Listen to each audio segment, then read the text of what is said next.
Commissioner Love, would you like to lead us in prayer? Yes, sir.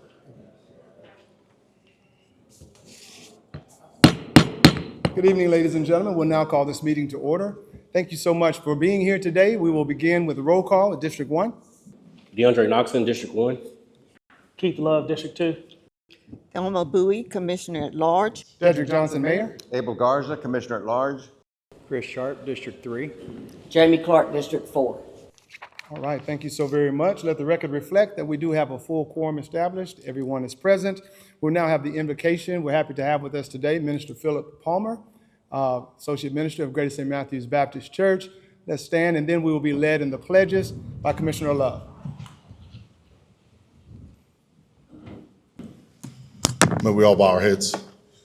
Dear gracious and eternal Father God, we come, God, this evening, God, to first say thank you for allowing us to arise this morning, God, and go through our various destinations, whether we work or home, God, wherever it was. Thank you that your grace and your mercy has kept us all day on today. God, we ask that you would be in the midst of this meeting. God, we ask that your presence be here with this meeting of minds, God, that anything on the agenda, anything that needs to be said or done for the betterment of our city, we ask your blessings in Jesus' name. Amen. Pledge allegiance to the flag Of the United States of America and to the republic for which it stands, one nation, under God, indivisible, with liberty and justice for all. Honor the Texas pledge. I pledge allegiance to thee, Texas, one state, under God, one and indivisible. Right. Thank you, Minister Palmer. We give the ministers who show up here, we give them an opportunity to, Minister Palmer, we give them an opportunity if you have any announcements you'd like to share with the city on anything that's going on in your church or ministry or anything that you'd like to share, you can have that opportunity to do so right now. Yes, sir. Thank you, Mayor Johnson. I would like to let you know that at Greater St. Matthews, for the 12th year in a row, we have something we call our STEM program, our STEM summer program. It is a fully funded STEM camp that we have it runs from June through July. For the summer, we take in children from 3rd to 8th grade. They're there with us all day, Monday through Friday. We feed them breakfast, lunch, and snack before they go home. If you need more information, you can go to our website at www.gsmbc.org. Thank you so much. Thank you very much. We're now up to the moment of proclamations and presentations, and we do have a couple. Right now, we're going to proclaim this month as Child Abuse Awareness Month, the month of April. And so I have a proclamation that reads as follows: whereas April is recognized nationwide as National Child Abuse Prevention Month, a time to raise awareness of the critical role that families, caregivers, and communities play in protecting children from abuse and neglect. And whereas the well-being of children is a shared responsibility, through prevention services, education, and community support, we can strengthen families and create a safe, nurturing environment for all children.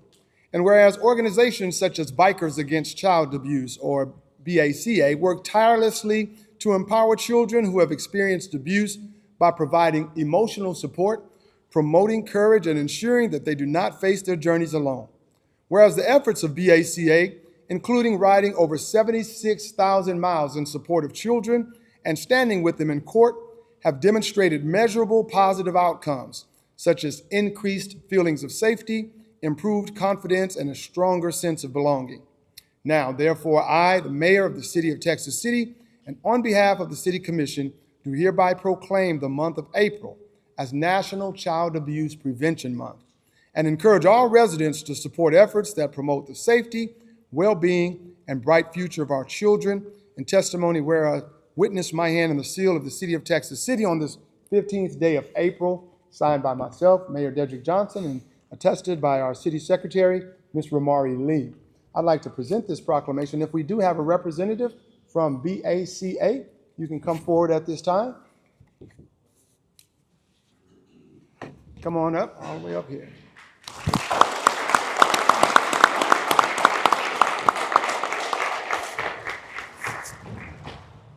Come on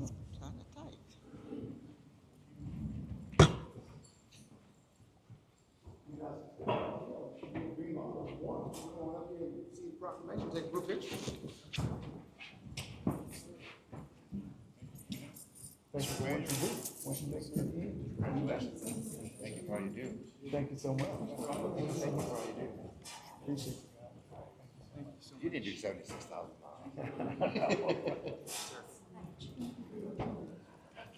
Thank you so much. So, on behalf of the City of Texas City, we want to present you this proclamation to your organization, and thank you for helping us recognize April as National Child Abuse Prevention Month. So we'll take a quick picture.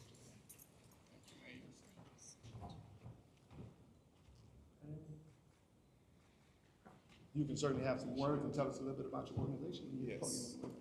Thank you very much.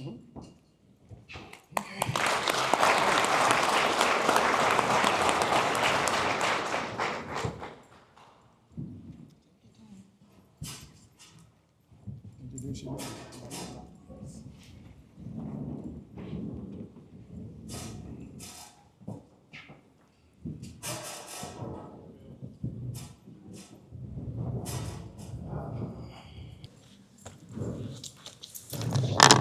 Good evening. Thank you for having us tonight. Thank you, Mr. Mayor, City Council. Thank you. BACA is an international organization. We are a very small portion of the members of the Gulf Coast chapter and in Texas as well. Being an international organization, we all have the same mission. Doesn't matter if you're in Texas or you're in Spain or New Zealand.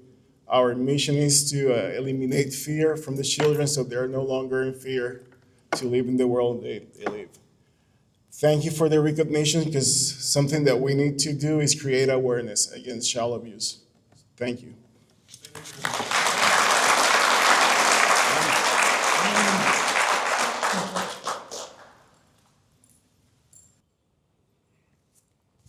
We certainly can collectively help prevent and reduce child abuse by moments of awareness like this. And again, we thank you and your organization for what you do.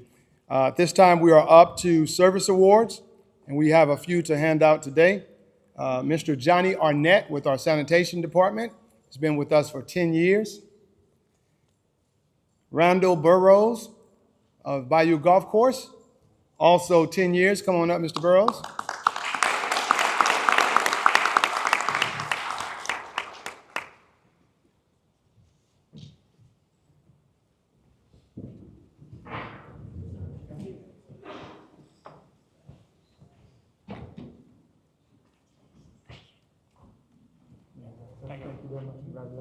Thank you. I got a call that you were coming. Mr. Johnny Arnett, I didn't see you here, I'm sorry. Thank you for your service. Congratulations.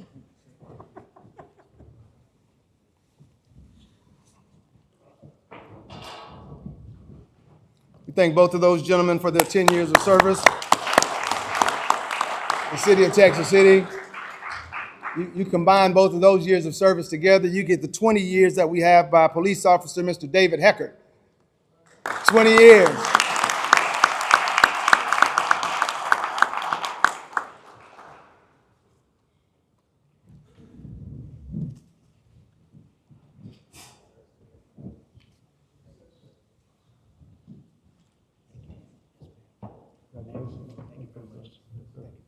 Thank you for what you do, sir.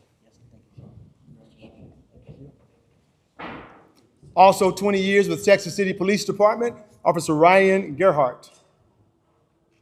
20 years, okay. Officer Gerhardt couldn't be here with us this afternoon, but we're certainly thankful for all of these members of Texas City of Texas City staff, so we appreciate you. Now we're up to reports. Our first report is going to be from the Texas City Parks and Recreation and Tourism Department. So we're going to hear from Ms. Deja Moore.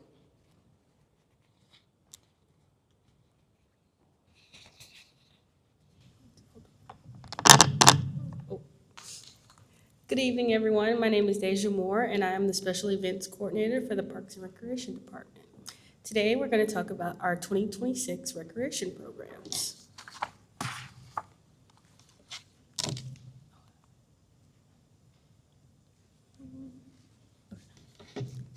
Our St. Patrick's Day Parade is held the Saturday before St. Patrick's Day and also coincides with the opening day for Little League. During the spring, we also have our spring break camp that coincides with Texas City ISD's spring break, which our camp is held from 7:30 a.m. to 5 p.m., Monday through Friday. This year, they went on 2 field trips, which included the Texas City Museum and the 6th Street Community Plaza. We recently just wrapped up the 26th Annual Art Festival. The opening night was Saturday, March 28th, and the show was open until Wednesday, April 1st. For each night of the show, we had TCISD student performances, and we hosted a senior citizen day on Tuesday. Our Easter egg hunt was held at Carlos Garza Park Wednesday before Easter.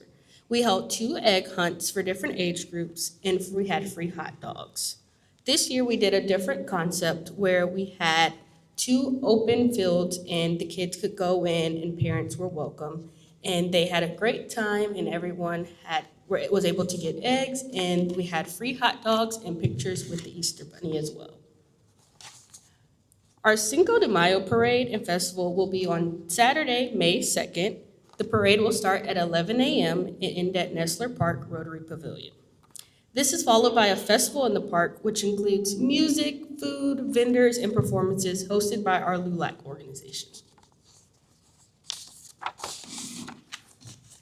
For the summer, on June 6th, we stock Carver Park Pond for the youth to come out and catch fish for Kidfish. At this free event, we will have loaner rods and we will give instructions on how to fish, and prizes are awarded to the largest fish caught in each age group. No registration is required to participate. Next, we have a great lineup of events for Juneteenth. We will start with the Gospel Fest on June 12th, with a night of paint and sip at the Showboat Pavilion on June 13th, followed by our golf tournament on Tuesday, June 16th, with our poetry slam on Friday, June 19th, which will actually be Juneteenth this year here at the Doyle Center. And we will end it with a parade and celebration in the park at Bay Street Park on June 20th. Also, we will continue with our Movies in the Park series, which will be held at Rotary Pavilion in Carver Park. This year, we will be showing Zootopia 2, Top Gun Maverick, Lilo and Stitch, and Freakier Friday. In honor of the 250th celebration of the signing of the Declaration of Independence, we will host various events to commemorate this special occasion. Starting Friday, July 3rd, we will kick off with our Yoga in the Park at Nestler Park, and we will have that at 8 a.m. Next, the Texas City Museum will also have their summer free day, and that will begin at 10 a.m. To end the day, we will end with our Movie in the Park showing of Top Gun Maverick at dusk. On Saturday, we will also start the day with our annual Independence Day Parade, starting at 10 a.m., followed by our Freedom Fest at the Community Plaza on 6th Street from 11 a.m. to 2 p.m. Lastly, we'll end the day with our concert at 7 a.m. and fireworks at dusk at Bay Street Park. Also, for this year, we will have our first Red, White, and Bayou Golf Classic. This will consist of 2-day tournaments, July 3rd and July 4th, starting with a 7:30 a.m. flight on July 3rd, and another 1 p.m. flight on July 3rd as well, and then end with a 7:30 flight on July 4th. Last year, we introduced adaptive recreation programming events to better serve and include our adaptive community. These programs were created to provide fun, engaging, and accessible recreational opportunities throughout the year.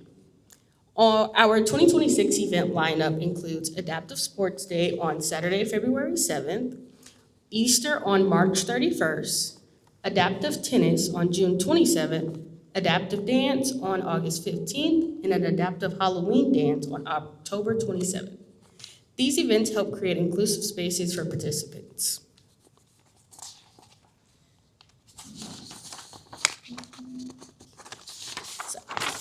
One of the biggest programs we run for the summer is our summer camp.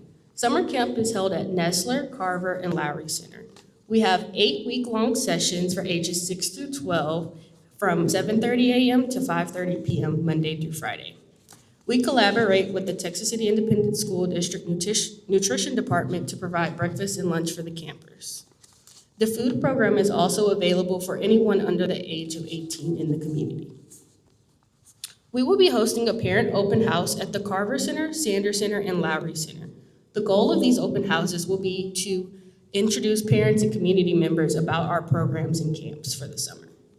This will allow them to gain an opportunity and ask questions about what we offer for the summer. The Sander Vincent Community Center will have an open gym all summer long, and we will have structured recreation opportunities targeting youth ages 13 through 18 years old, such as basketball programs put on by city staff. Other summer recreation programs include tennis, cheer, summer and junior golf camp, and track. We will have our Mako swim team back up as well, running for the summer, and we plan to host the next session of swim lessons in June.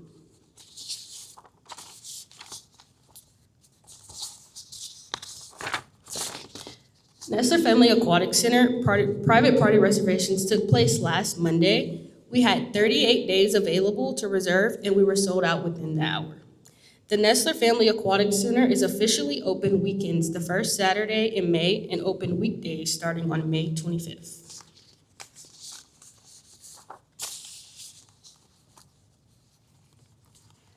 Our annual breast cancer walk is always held the first Saturday in October. This is an event where the community comes together to walk in honor of those that have fought, are fighting, or have lost their lives to breast cancer. This year, our annual Halloween festival will take place on Halloween. We have carnival games, moonwalks, and a costume contest. This is one of our largest and best attended events of the year. Previously, we've held our annual Mayor's Tree Lighting on the Saturday after Thanksgiving at City Hall. This year, we are relocating to the Community Plaza.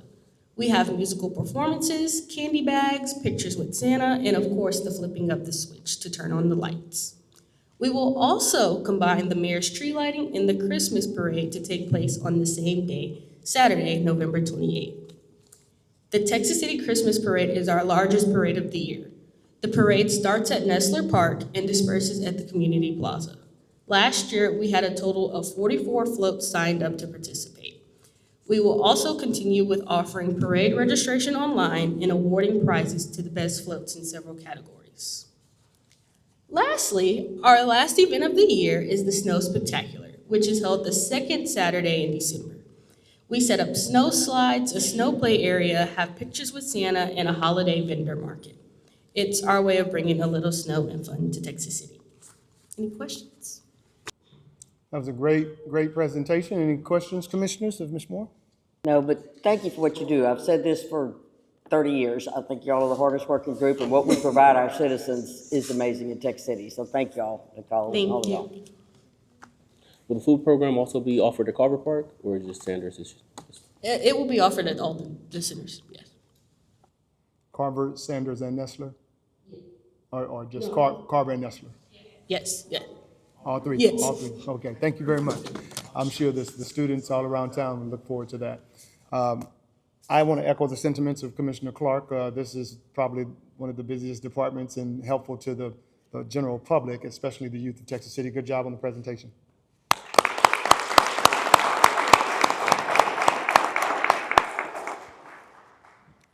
Okay, at this time, we're up to our report 5B, Texas City's annual comprehensive financial report for fiscal year 23-24. We'll hear from our CFO, Ms. Cynthia Rushing.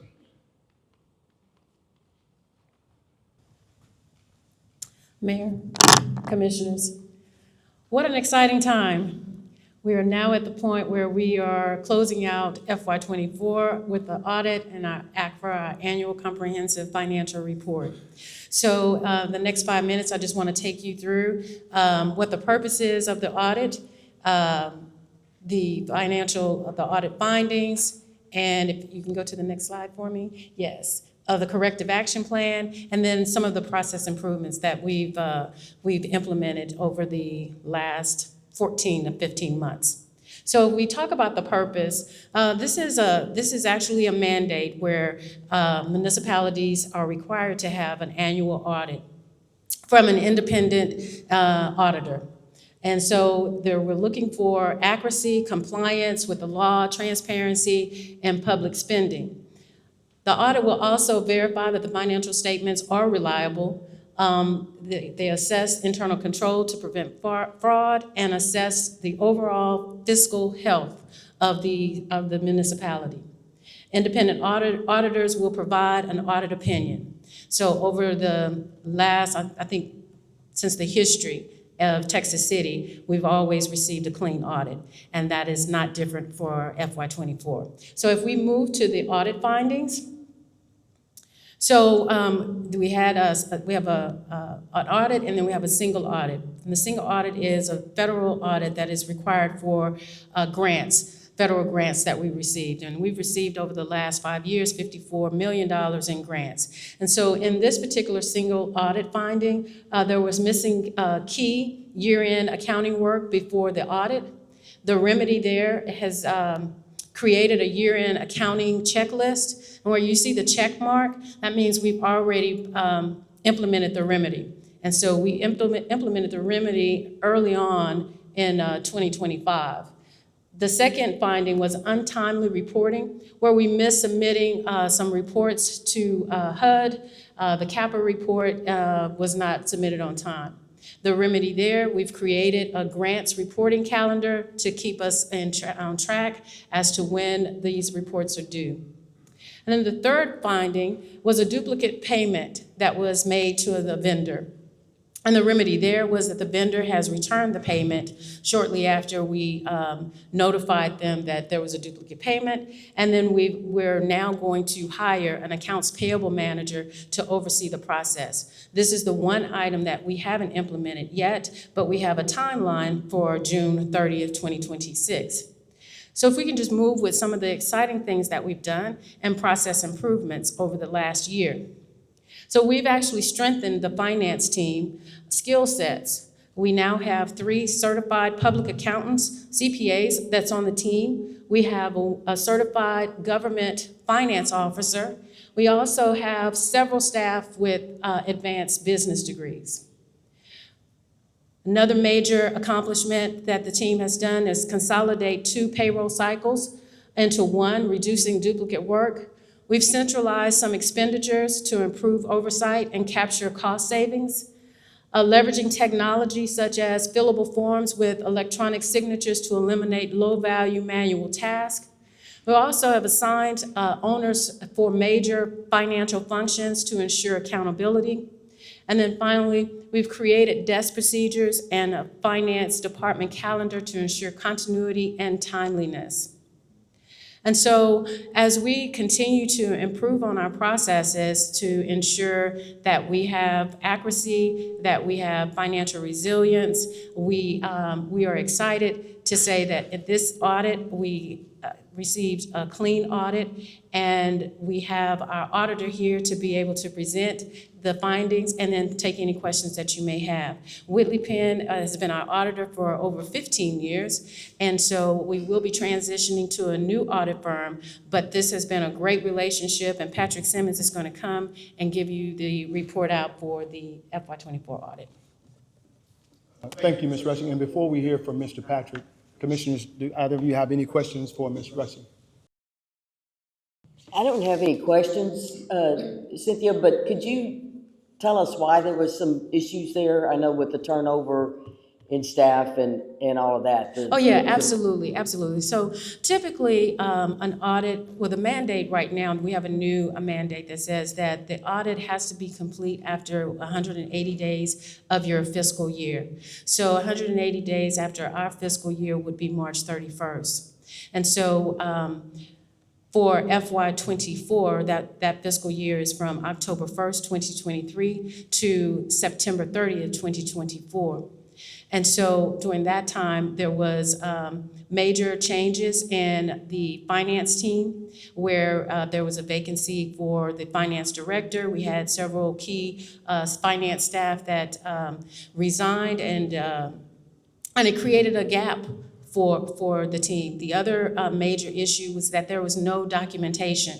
So when you bring new staff in, it was very difficult for them to pick up and continue on. So we lose continuity when there's no documentation. So that's one of the process improvements that we've been focusing on. And so then the third thing is coming in and the FY23 audit wasn't complete until May. So kind of backed everything up to a point where we got a late start at the very onset. But then in addition to that, the staffing changes and not having that continuity just exacerbated that whole issue. And so we are in a really good position for FY25. We will start once the FY24 audit is finalized, then we can start the FY25 audit. The new auditors are already queued up. They're actually going to meet with Whitley Penn on tomorrow. And so I think we're in a good position. But that was a good question, and thank you for asking. Any others, commissioners? All right. Thank you very much. Now we hear from Mr. Patrick of Whitley Penn. Thank you very much. Good evening, Mayor, City Commissioners. So I'm Patrick Simmons. I'm the audit partner on your engagement for the 2024 fiscal year.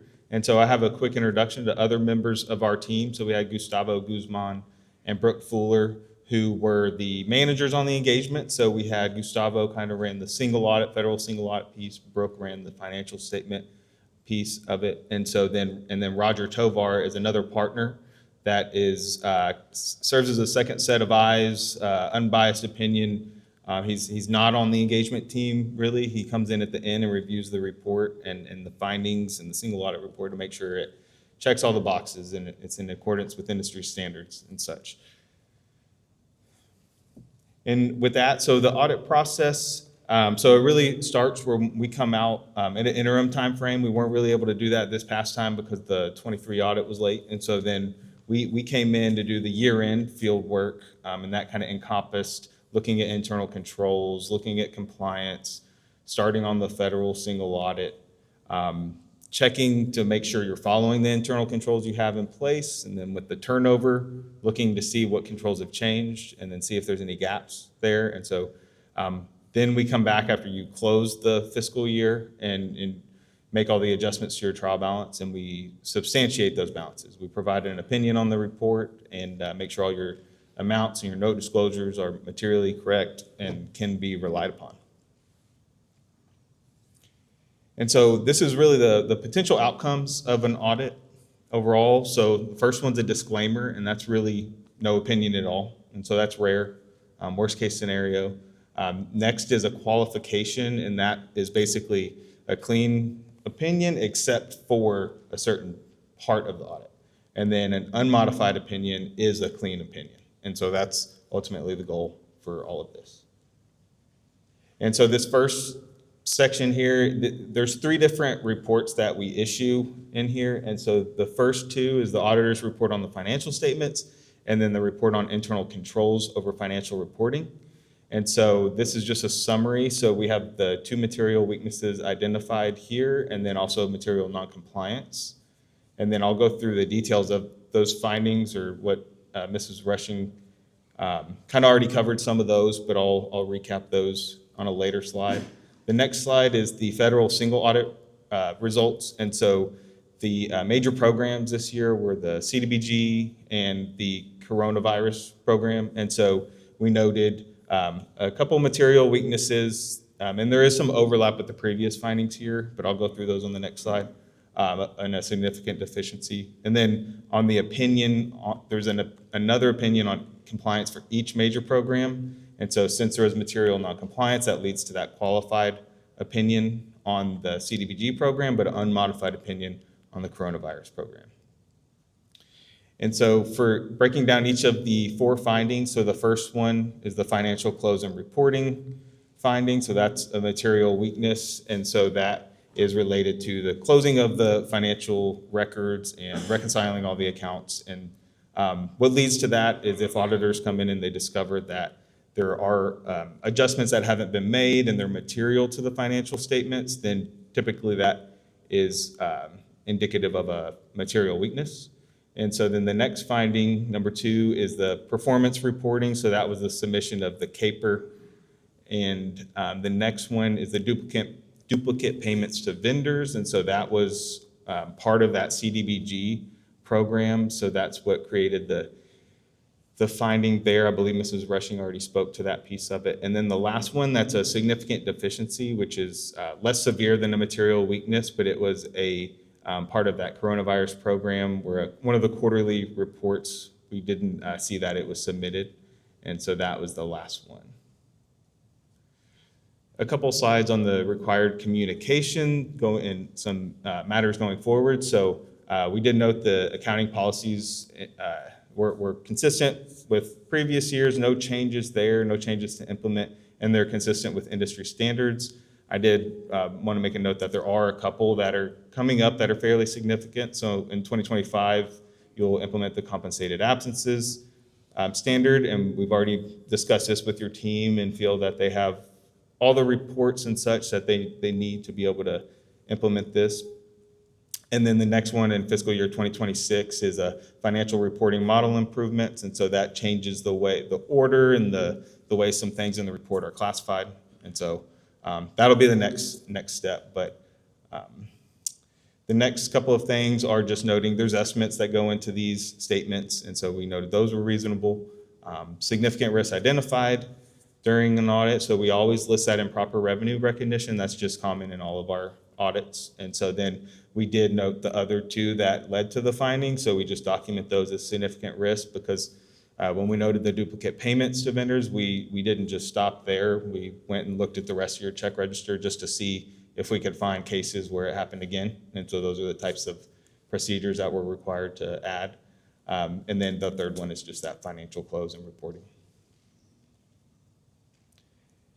And then just to wrap up, so happy to report no difficulties with management during the process. I'll say they were forthcoming as we requested documents. There were certain delays, but Mrs. Rushing noted those, and so we're happy to be able to work through those. There was some assistance on our side to perform some of the calculations, and so we had to get the final sign off from the city that those calculations were correct, so that you all could take ownership for that. And so that leads to the next one on the material misstatements. So there were certain material misstatements identified by us that required correction. And so ultimately that is the primary goal for your 2025 audit, I would say, is that the auditor doesn't find any material misstatements. So and we've discussed some strategies for that to mitigate that risk that does happen. And so hopeful that 2025 can turn around, be much better. No disagreement with management over application of any accounting principles, and not aware of any other really issues to disclose. But we do also issue a full letter that goes through these a bit more formally that we'll provide to you. And with that, I'd be happy to take any questions. All right, thank you, Mr. Simmons. Commissioners, you have any questions of Mr. Simmons of Whitley Penn? None? All right, thank you very much. Thank you. All right. I do want to note myself, I want to thank Ms. Rushing for her report. Thank Mr. Simmons. There are definitely some corrective actions that will be taking place from this day forward. We appreciate the time, effort, and energy that you all put into closing this audit. It was a difficult one. From my standpoint, there were no major surprises. We expected and already started moving on some of the findings that our auditor had. And so I'm looking forward to continuous process improvements. Ms. Rushing highlighted at least 6 of those by way of showing up our staff and filling in these gaps to prohibit things like duplicate payments and things like that. But I am certainly glad to get this one behind us so we can continue on with the greatness that Texas City is known for in our financial department. At this time, we will move forward with a public hearing. On a public hearing 6A, we will have a public hearing for comments on the zoning change from 6.29 acres from District F, Light Industrial, to District SP, Site Plan for the development of a proposed electric power generating station utilizing lithium-ion battery energy storage systems, also known as BESS. Ms. Kim Golden, our city engineer. Good afternoon, Mayor, Commissioners. So this project has actually been before you, and they actually have a preliminary zoning approval about 2 years ago in August. It was renewed this past August and extended for another year. The reason they're back before you is because, as you know, the BESS projects have to be zoned as District SP site plan. And that zoning is tied to a specific site plan. So if anything changes on the site plan, it has to come back through the process. As this project has moved from its preliminary stages into the detailed engineering, they found they needed to change the site plan. 2 specific changes. One, they had to add a detention pond at the request of TxDOT, and that required some change in the number of containers and some rearrangement of things. And then the second main thing they had to do was elevate the site by 12 additional feet. And that was pretty major. We felt that definitely needed to come back through the process for you all to see. The planning board has reviewed it, recommended it for approval, reapproval. Zoning Commission had their public hearing, also coming forward with a recommendation to approve it. One of the things the planning board did ask for is some illustrations of what it would look like when it was elevated the 12 additional feet. And so the project did prepare those renderings. There were copies included in your packet and attached in Agenda Quick, but they also have a video presentation, which both the Planning Board and Zoning Commission found informative and useful. And so the project is set up to show that to you all. We think you would find it interesting and helpful, and also the public. So if y'all would accommodate it, they're prepared to make a very short presentation and show you those renderings. So.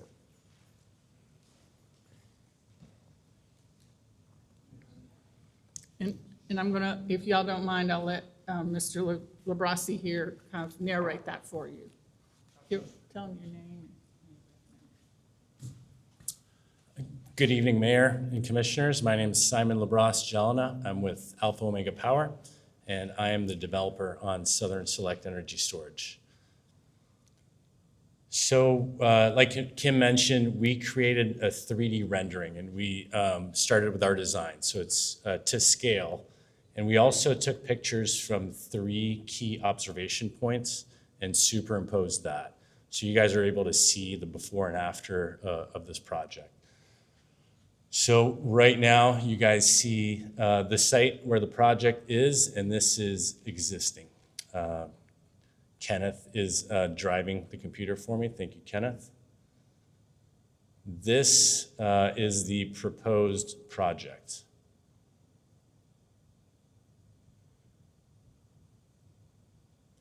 And I've also been told to keep this short, so I will do exactly that.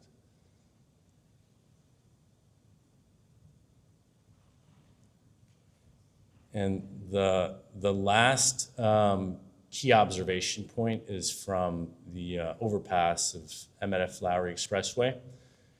And what we're trying to show from this point of view is that even from that perspective, the project will not be visible. And we're able to show that by highlighting the model. So you guys can see now nothing is visible, and let's click the proposed and the 3D model highlight. That's where the project sits. So as you guys can see from that visual, even from the overpass, it is not visible.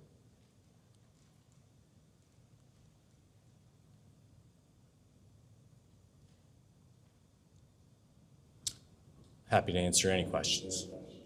So you said this was simulated to scale? And so the very first one that you showed us, look, we're on 146 there, facing west. Is this a scale 12 feet elevation? So this right here, as you guys can see, it's a gradual elevation. The battery units are more towards the back of the site, which is where we show that 12-foot elevation. Here, you guys can see that we do have essentially a retention wall and a masonry wall. The height of that wall is 8 feet. And even from that perspective, you guys, the public will not be able to see those battery containers despite their elevation. And Simon, the reason for them having to be elevated like that was for insurance purposes. Correct, yeah. We don't want to get those batteries wet. Commissioners, are there any other questions? Will there be any, So the site is planned to be unmanned. However, we do have to do maintenance on the site. So we will have, whether it's 2 or 3 maintenance folks throughout the week. It won't be consistently, but we will have people maintaining the site, yes.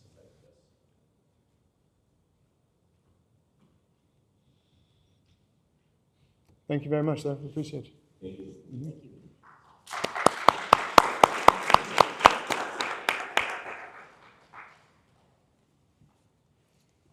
Ladies and gentlemen, is there anyone here who wishes to speak in opposition of this particular zoning change request? In opposition?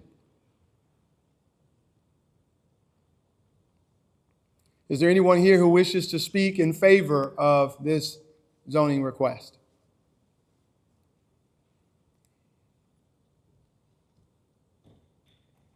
All right, thank you very much. Commissioners, what's your pleasure? I move to close the public hearing. Motion has been made by Commissioner Clark to close this public hearing, seconded by Commissioner Bowie. All those in favor, vote by saying aye. Aye. All opposed? Motion carries.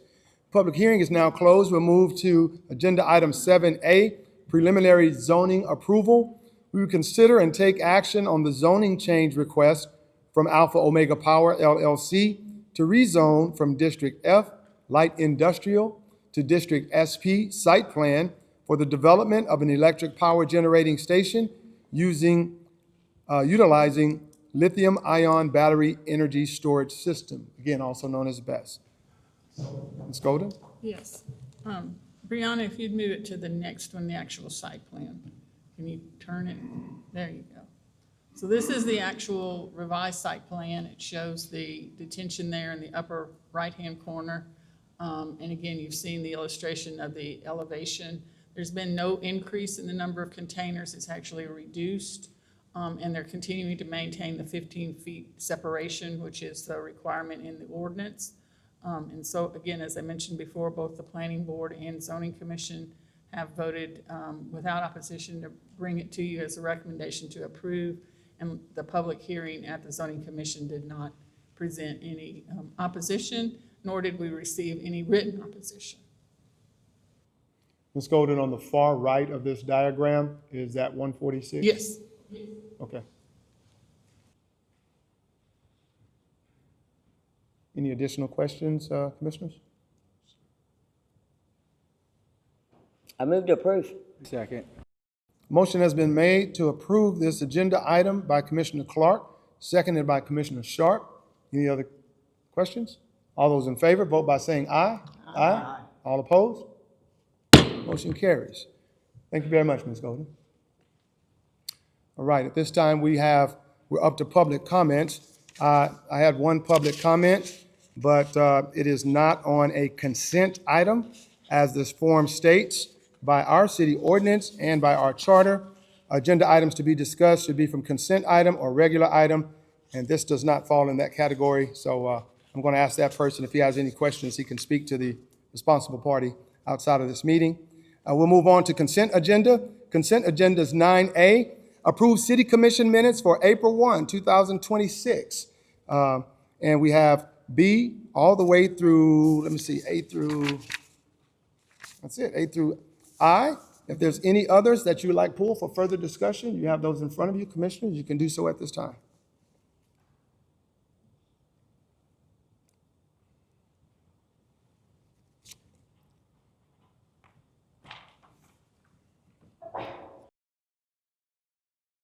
I move to approve the consent agenda. second? Was that all items, ma'am? I'm sorry, all items on the consent agenda. Okay. A motion has been made by Commissioner Clark to approve consent agenda items A through I, seconded by Commissioner Knoxon. Any further discussion? All those in favor, vote by saying aye. Aye. All opposed? Motion carries. Thank you very much. And we're up to regular items. 10A, consider and take action on resolution number 2026-040, ratifying approval of an amendment to the interlocal collection agreement and/or resolution for tax assessment and collection services. We'll hear from our Chief Financial Officer.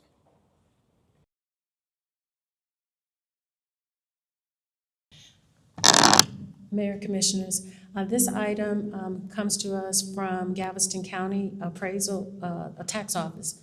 And this is an increase from 21 cents to 27 cents. They've already implemented this, and so we're asking for ratification to pay the invoice or pay for these services at 27 cents per parcel count. What the tax office is providing for us is the collection of our property tax payments. So they collect all of our property tax payments, they send them over to us via ACH, and so we process that. And so the actual cost is per parcel or per property ID. So we have over 20,000 property parcels, and so the amount, it comes to around $1,800 and a change with that increase from 21 cents to 27 cents. So asking or requesting for ratification for this increase.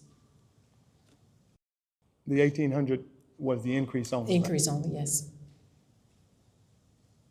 Because this item was already budgeted, but it was budgeted for the 21 cents per parcel, so, because it went up to 1,800 more dollars, so we're asking for ratification. Happy to take any questions. Commissioners, what's your Motion pleasure? to approve 10A. Okay. Motion has been made to approve item 10A by Commissioner Love, seconded by Commissioner Garza. All in favor, vote by saying aye. Aye. All opposed? Motion carries. Thank you. And item 10B, will consider and take action on the first reading of ordinance number 2026-08, which sets the speed zones for State Highway 3 and FM 1764, as recommended by Texas Department of Transportation on the basis of an engineering and traffic investigation. We'll hear from Ms. Golden again. Thank you, Mayor, Commissioners. So this has been requested from TxDOT. This is the first reading. It will come back to you 2 more times. This is to set speed zones and school zones on State Highway 3 and on the northbound frontage road of FM 1764 around the Calvin Vincent Early Childhood Center. And so what they're doing is on State Highway 3, they're not changing the existing speed limit, but they are setting a school zone that will be 35 miles per hour when flashing. And then on FM 1764, they are setting some speed limits. And basically read it backwards. So from the intersection with I-45 back towards the school, there's a section that'll be 50 miles per hour, and then the section that's closest to the school will be 35 miles per hour, and then they will have a school zone set near the school that will be 20 miles per hour when flashing. So that's what they're doing. Again, this is your first reading. We did have our traffic engineering consultant review the study and recommendation and concur in it, and so this will come back to you 2 more times. Thank you, Ms. Golden. Commissioners, any questions on this agenda item? Motion to approve, Mayor. Second. Motion has been made by Commissioner Garza to approve, seconded by Commissioner Bowie. All those in favor, vote by saying aye. Aye. All opposed? Motion carries. Thank you. I think that's a good idea for us to kind of slow down around this new school we have. And I'm sure the teachers and parents and kids would appreciate that. We are up to commissioners' comments. I'm gonna switch it up a little bit, Jamie, and start on your end, because I know you've been chomping at the bit to get back from your vacation and Get back right with into us. it. The ground Thank you, running. Mayor. I just want to say, this is being Child Abuse Month. I'm the newer board member of the Galveston County Children's Advocacy Center, which is located in Galveston. And I really didn't know much about it. Well, actually, I didn't know anything about it when I got asked to be on that board. And now I've been on it maybe 6 months now. And it's really eye-opening how much abuse is out there with children. And this home that we have in Galveston, it's where children that there's allegedly child abuse are brought to this home, and there's sheriff's department on staff, there's a doctor on staff, there's a nurse practitioner on staff, to where these kids do not have to go to a hospital or to a police station. That they might be a 5-year-old child, and they used to have to go to the hospital with the bright lights and all the doctors around. Now it's a very welcoming, comforting home that they get to go to. But I have learned a lot about it in the last 6 months, and it's heartbreaking, but it's something we all need to be aware of. So I was glad to see that this was Child Abuse Month, for us all to be aware of that. And I'm going to throw a little plug in. We are having their first fundraiser since I'm on this board, along with Jenny White, who we know her as our executive director of our foundation for the future in Texas City. We are putting on a fundraiser on the 28th, so it's a week from Saturday there in Galveston, to raise money and mainly to raise awareness for child abuse and stuff. But check on Facebook, look it up and everything. We had our executive director of the advocacy board speak at our Rotary last week, and she did an amazing job, and we got some donations out of that. But it's such a worthy cause. So if you want something to do on the 28th, it's right off of 61st Street on about S&a-half. It's from noon to 4. It's a fundraiser. It's a circus for kids. But we're just asking. It's mainly for awareness, but it'll be a fun event. But it's my honor and pleasure to be on that. But it's very, very eye-opening and something much needed. So. Absolutely. Thank you very much. Thank you for serving on that board and representing the city of Texas City in your family. So appreciate it. Commissioner Sharp? I don't have any comment. No comment? Commissioner Garza? I'm fine, thank you, Mayor. All right. Commissioner Bowie? Yes, I have something. Can you hear me? Okay, great. Yesterday, I met with Dr. Duarte from Texas City ISD.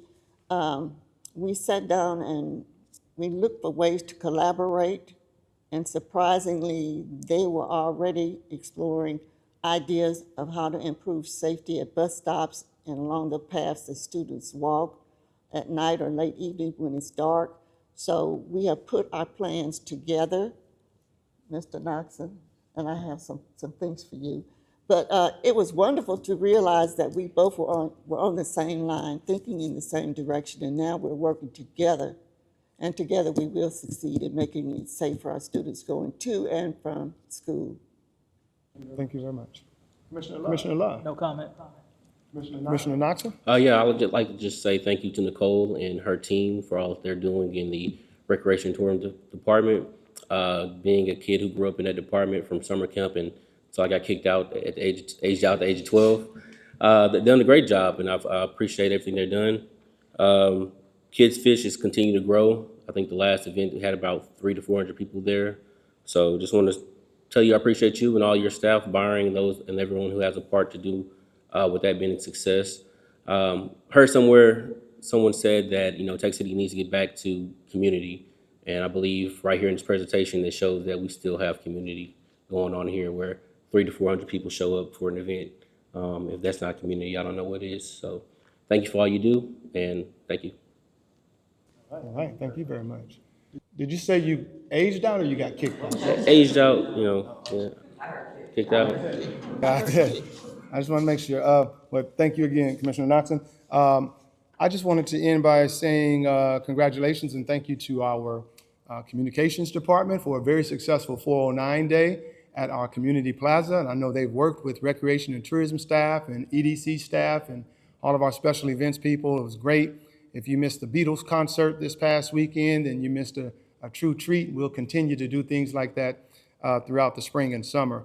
I do have another proclamation that I missed earlier. I wanted to read that. This is a proclamation. Not only is it April being Child Abuse Awareness Month, but we have National Crime Victims' Rights Week. So if there is a representative here from National Crime Victims' Rights, come on up. I'm going to read this, where it says, National Crime Victims' Rights Week, first proclaimed in 1981 by Ronald Reagan, serves as a time to recognize the impact of crime on individuals, families, and communities, and to honor the strength and resilience of our survivors. Whereas the observance brings together communities across the nation to reaffirm a shared commitment to ensuring that victims of crimes are treated with dignity, respect, and fairness, and have access to vital resources and support services. Whereas families in Galveston County who have been impacted by violent crime continue to show courage and unity by participating in this annual event, honoring the memories of their loved ones while advocating for a safer and more compassionate community. And whereas National Crime Victims' Rights Week provides an opportunity to raise awareness, supporting healing, and strengthen efforts to protect the rights of victims while working toward a future free from violence. Now, therefore, I, the mayor of the city of Texas City, and on behalf of this commission, do hereby proclaim the week of April 19th through the 25th as National Crime Victims Awareness Week, and encourage all residents to support victims, honor survivors, support and promote justice and healing throughout our community. And testimony witness whereof my hand and the seal of the city of Texas City on this 15th day of April 2026, signed by myself as mayor and attested by our city secretary, Ms. Ramari Lee. I want to thank you for your patience and helping us proclaim this as National Crime Victims' Rights Week.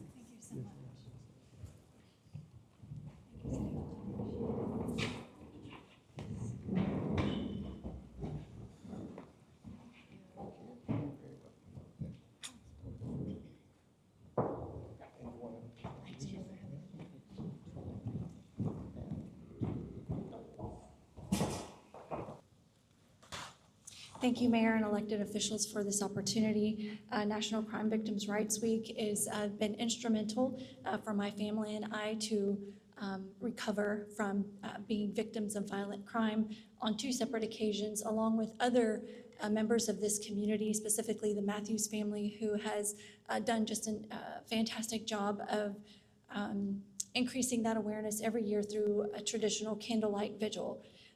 Over the years, I think capacity and bandwidth and just overall attendance has dropped, and so I saw the need to make a change. And so this year, in the spirit of being proactive and increasing awareness of crime victims here in the county, specifically in Texas City, I've worked with the local library, Moore Public Library, on which I'm a board member, as well as the Texas City Citizens Police Academy Alumni Association and Houston Crime Stoppers to bring forward a presentation that we're going to be offering to the community on April 21st at 6 p.m. at Moore Public Library. This is, the topic is domestic violence awareness.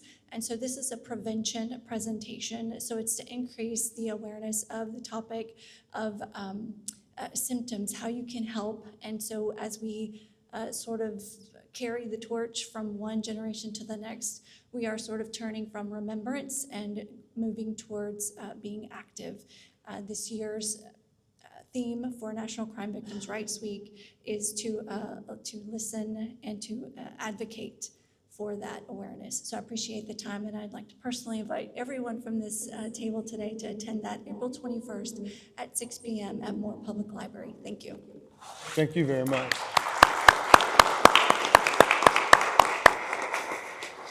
And certainly, we're working with Moore Library. We'll get that on our website and make sure all of the citizens know about the activities therein. I think that's all I have. I do want to remind the entire city of Texas City that we are in election season. The election is May 2nd, but early voting begins next week, Monday, April 20th, at 3 different Texas City locations, but I believe you can also vote around the county. And so I want to I see a few candidates in the audience. I thank you for being here today and remind every citizen in the city of Texas City to get out there and exercise your right to vote. Commissioners, any other announcements? Staff, I just one blanket announcement for staff. If you have anything, please make your way to the podium.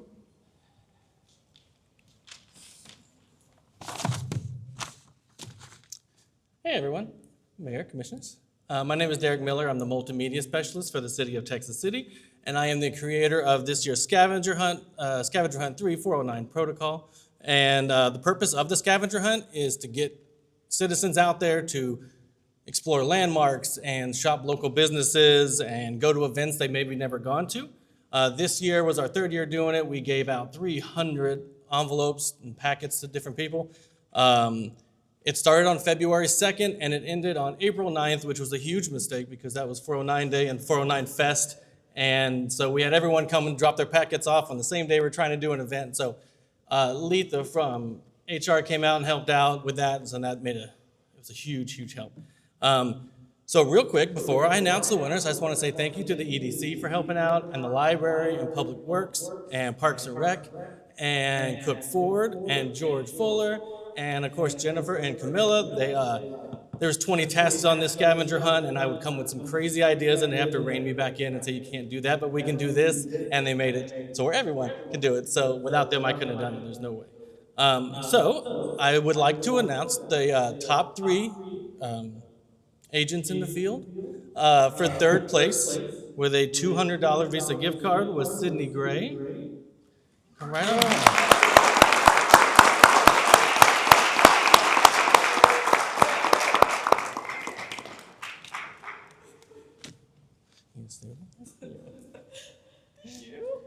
And in second place with a $300 Visa gift card was Jennifer Underwood.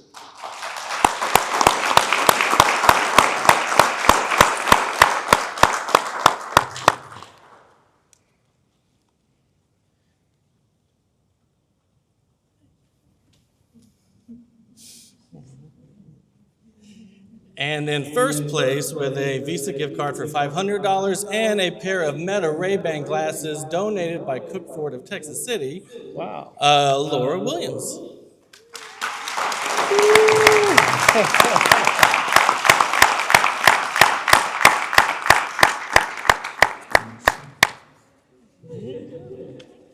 The Williams. All right. So congratulations to all 3 participants and winners of our scavenger hunt. I actually want to hear from one of them, the winner. If you have some words, any one of you have some words real quick just to share about your experience in participating in this event. Go ahead and take a couple of seconds and let us know. All right, good evening. Again, my name is Laura Williams. I'm actually a Santa Fe resident, and I'm actually from Rhode Island originally, so kind of newer to Texas in this area. So it was just a great experience overall for me to explore more of Texas City, go into places I've never been. I had a beautiful motorcycle ride on the dike, just going to the Texas City Museum, and so I just had a blast. And right now I work at a senior center, so I would love to take that idea and experience that I had for the scavenger hunt and bring it to our seniors at where I work, because I think they'll really enjoy the concept as well. So thank you to Texas City. I know that was a lot of work to come up with all of those games, but it was awesome, so I appreciate that. Thank y'all.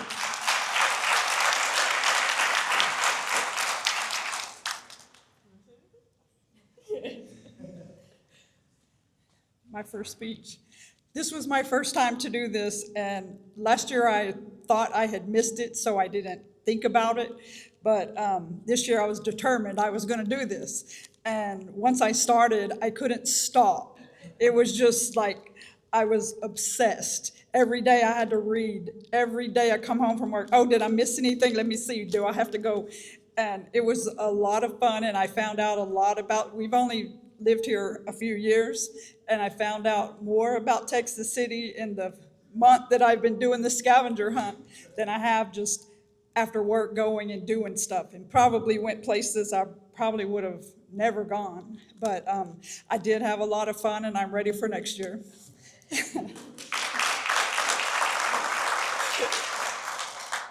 Hi guys, my name's Sydney Gray, and this is also my first year participating. and it was super fun. I tried to get the rest of my friends to do it, and they bailed on me. And so I was like, y'all don't know the grind like I will. And oh my gosh, my boyfriend is over there, and I made him tote around with me every single day. And I was like, as soon as you get home, we have to go here, here, and here. And I started on the first day, and we went to the Take City Museum. And that poor lady, I asked her so many questions. She was awesome. And it was so fun. I've lived here my entire life, 22 years, and there was a couple places that I've never been before, like the old Victorian houses by 6th Street. I did not know they existed, and that was so cool. I have the day that they have open house listed, definitely will be there, and it was super, super fun. Got beat out by y'all. God dang it.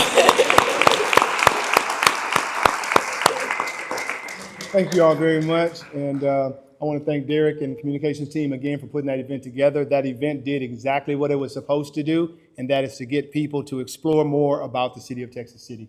Thank you.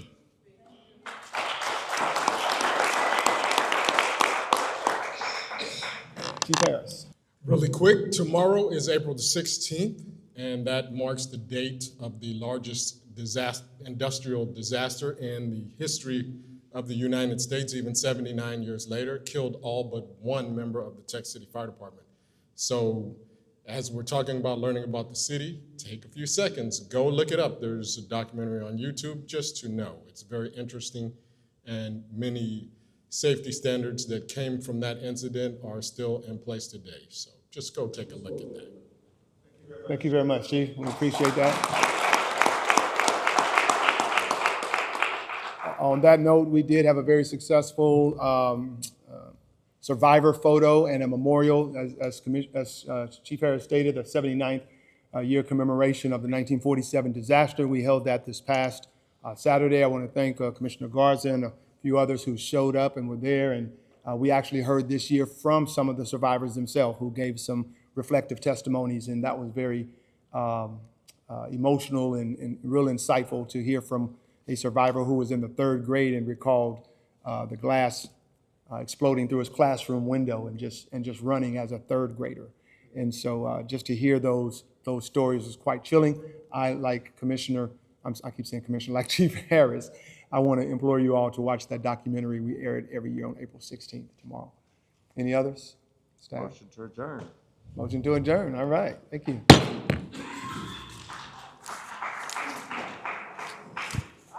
Thank you, sir. I'm glad you always do.